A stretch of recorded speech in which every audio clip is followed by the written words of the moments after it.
বিসমিল্লাহির রহমানির রহিম। আজকে 27 রমাদান চলে গিয়েছে। আমি চেষ্টা করি আমার জায়গা থেকে বাংলাদেশের রাজনীতি, বাংলাদেশের প্রেক্ষাপট নিয়ে কিছু কথা বলার। আমরা দেখেছি বিগত দিনে আওয়ামী লীগ 15 বছর কীভাবে দেশ চালিয়েছে। আমি কালকে আওয়ামী লীগের লন্ডনে একটি ইফতার পার্টিতে গিয়েছি।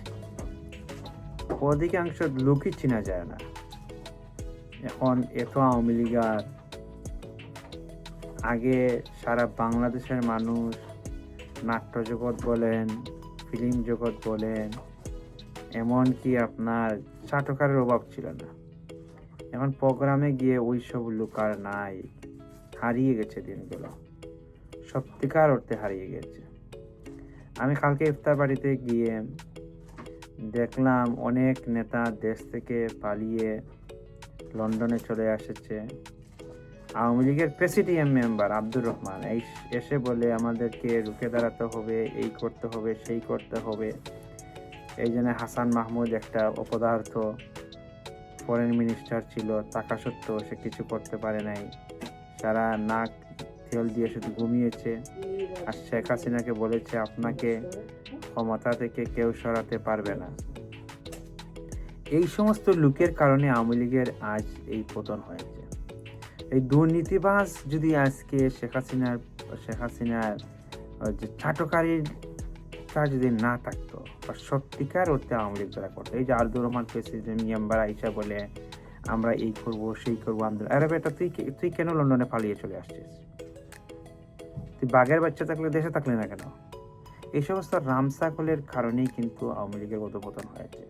শেখ হাসিনাকে এখন ভাবতে হবে, খলিফার রাজনীতি থেকে বেরিয়ে আসতে হবে। এটা নেত্রী আপনাকে সিদ্ধান্ত নিতে হবে। আপনি আওয়ামী লীগের আপনি প্রেসিডেন্ট হিসেবে আছেন, আপনার সেক্রেটারি ছিল অপদার্থ আর একটা উবায়দুল কাদের। এই কথাবার্তা মনে হইতো যে আপনার গত কয়েকদিন আগে দেখেছি ঢাকা 10 আসনের এমপি ক্যান্ডিডেট আপনি দিয়েছিলেন। দুই নেত্রীকে কিছু হলে আমার বউকে আগলে রাখবো, এইসব কোথায় গেলো? এই সমাজের চাটকার যারা সত্যিকার আওয়ামী লীগ করে আজকে আওয়ামী লীগের এই দ্বার প্রান্তে নিয়ে এসেছে। নেত্রী আপনাকে সিদ্ধান্ত নিতে হবে। আপনাকে দলে বাছাই করে ত্যাগী নেতাদেরকে এখনো সময় আছে, আপনি মূল্যায়ন দেন। খলিফার রাজনীতি থেকে বেরিয়ে আসেন।